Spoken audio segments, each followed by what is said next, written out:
오늘은 생명의 삶 11월 21일 위기 속에 드러나는 절대신앙, 절대헌신이란 제목으로 함께 말씀의 은혜를 나누기 소원합니다. 느부갓네살 왕이 금으로 신상을 만들고 모든 사람에게 절을 하라라고 명령하였습니다. 하지만 사드락과 메삭과 아벳느고는 그 신상에게 절을 하지 않았습니다.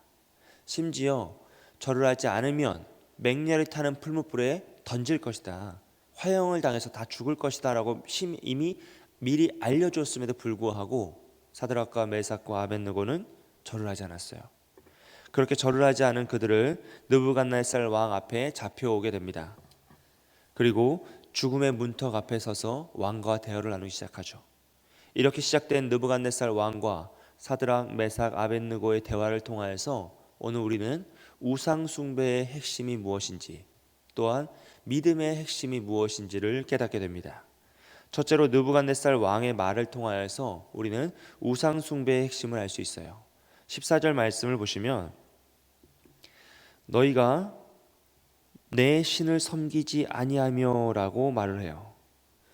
그리고 후반부에는 내가 세운 금 신상에게 절하지 아니한다 하니 사실이냐라고 말하죠. 그리고 15절 중반에도 내가 만든 신상 앞에 엎드려 절하면 좋겠다라고 표현합니다. 그리고 15절 마지막에 보면 능히 너희를 내 손에서 건져낼 신이 누구이겠느냐라고 표현해요.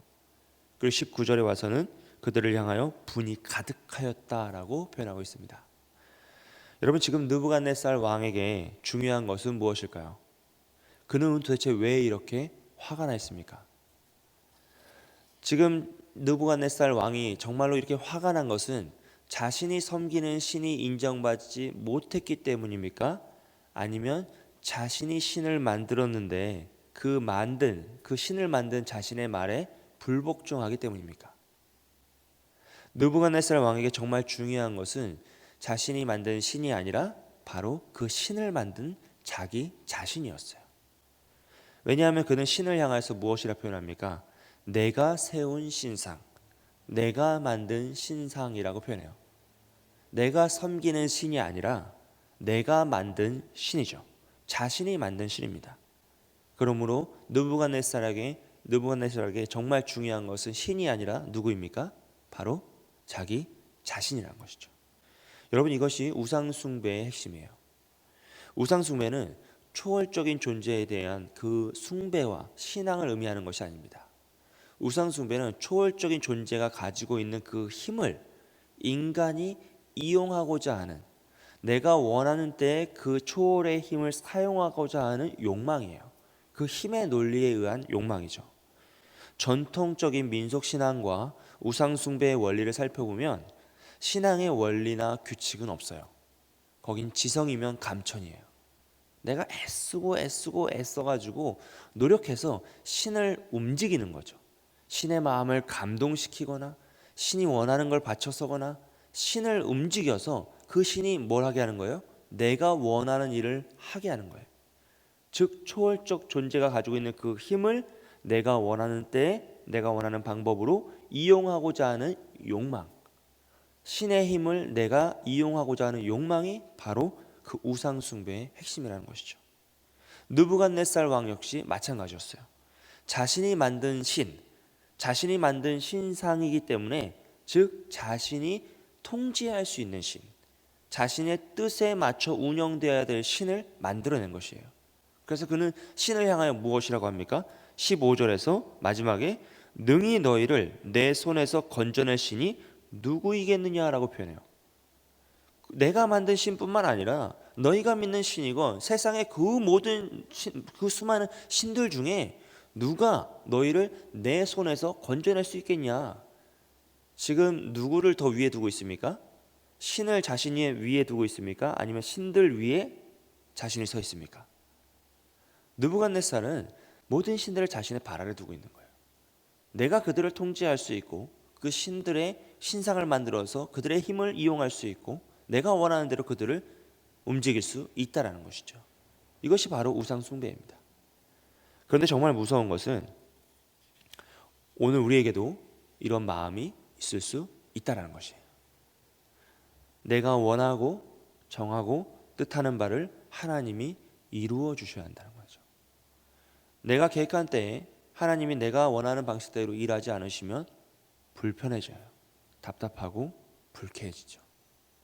내가 기도하는 것이 응답되지 않을 때 우리는 분노하고 억울하고 서운할 수 있습니다. 물론 이런 감정을 직접적으로 막 표출하진 않아요. 하지만 우리의 마음속에 하나님이 나에게 어떻게 이루어하실 수 있는가라는 아쉬움과 서운함과 불평이 생긴다는 거예요.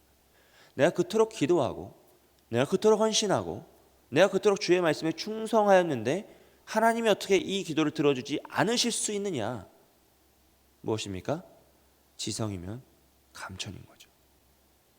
내가 하나님의 뜻을 움직여서 하나님의 보좌를 흔들어서 하나님의 뜻이 이 땅 가운데 나의 삶 가운데 내가 원하는 방식대로 이루어져야 하는데 그것이 안 될 때 우리는 답답해한다는 것이에요. 여러분, 이 마음은 믿음이 아닙니다. 신을 이용하고자 하는 인간의 욕망이라는 것이죠. 하나님이 언제나 목적이셔야 되는데 하나님의 우리의 삶의 수단이 되는 순간 우리는 이 힘의 욕망에 사로잡혀 있는 것이에요. 하나님을 이용하고자 하는 마음, 하나님이 내가 원하는 대로 움직여야 된다라는 그런 잘못된 생각이 바로 이 욕망에 사로잡힌 모습인 거죠. 반대로 사드락과 메삭과 아벳느고의 말을 통하여서 우린 진정한 믿음이 무엇인지, 믿음의 핵심을 알 수 있어요.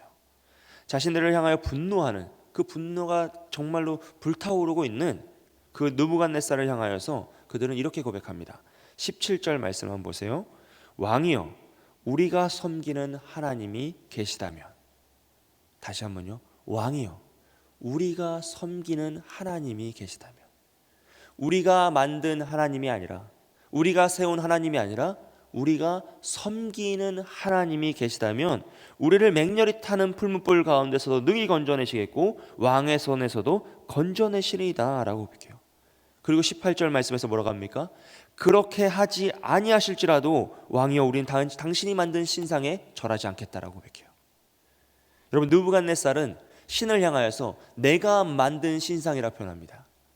그런데 사드락, 메삭, 아벳느고는 뭐라고 표현합니까? 우리가 섬기는 하나님이다 라고 표현해요. 여러분, 이 차이, 정말 이 극명한 차이를 이해하시고 받아들이셔야 돼요. 누구는 신을 만들고 누구는 신을 섬기고 있습니까? 섬기고 있습니다. 사드락, 메삭, 아벳느고는 하나님을 만들거나 이용하는 것이 아니라 하나님을 섬기고 있다라고 표현해요. 여러분, 섬김이란 무엇입니까? 나의 뜻에 신을 맞추는 것이 아니라 신의 뜻에 나를 맞추는 것이죠. 하나님을 기쁘시게 하기 위하여서 나의 모든 것을 다 바쳐서 하나님에게 영광을 올려드리는 거예요. 심지어 그것이 내 생명일지라도 하나님을 위하여 내가 생명을 바칠 수 있음에 기뻐하며 그 생명을 내어드리는 것이 바로 섬김입니다. 그래서 지금 사드락과 메삭과 아벳느고는 18절 말씀에서 그렇게 하지 아니하실지라도 라고 고백할 수 있는 거예요. 하나님이 나의 기도를 들어주지 아니하실지라도, 하나님이 나의 고난 가운데 도와주지 아니하실지라도, 심지어 우리가 저 풀무불 가운데 타 죽을지라도 왕이요, 우리가 왕의 신들을 섬기지도 아니하고 왕이 세우신 금신상에게 절하지도 아니할 줄을 아옵소서라고 고백할 수 있는 겁니다. 왜 그렇습니까? 그들은 하나님을 이용하는 자가 아니라 하나님을 섬기는 자이기 때문이에요. 하나님을 섬기기에 하나님 말씀에 순종하기 위해 자신의 목숨까지도 기뻐하며 내어놓을 수 있는 것, 그것이 진정한 믿음의 핵심이라는 것이죠. 여러분, 이것이 바로 믿음입니다. 나의 뜻에 하나님을 맞추는 것이 아니라 하나님의 뜻에 나를 맞추어 나아가는 것이죠. 하나님을 섬기기 위해 내 모든 것을 다 바쳐도 아까워하지 않으며 기쁨으로 내 모든 것을 하나님께 드릴 수 있는 것, 이것이 진정한 믿음이고 섬김의 신앙이라는 것입니다. 저는 바라기는 이 믿음이 우리에게 있기를 소원합니다. 거짓과 속임이 난무한 이 세상 가운데 오직 순전한 믿음으로 온전히 하나님을 섬기시는 저와 여러분이 되시길 주님의 이름으로 축복드립니다. 함께 기도하겠습니다.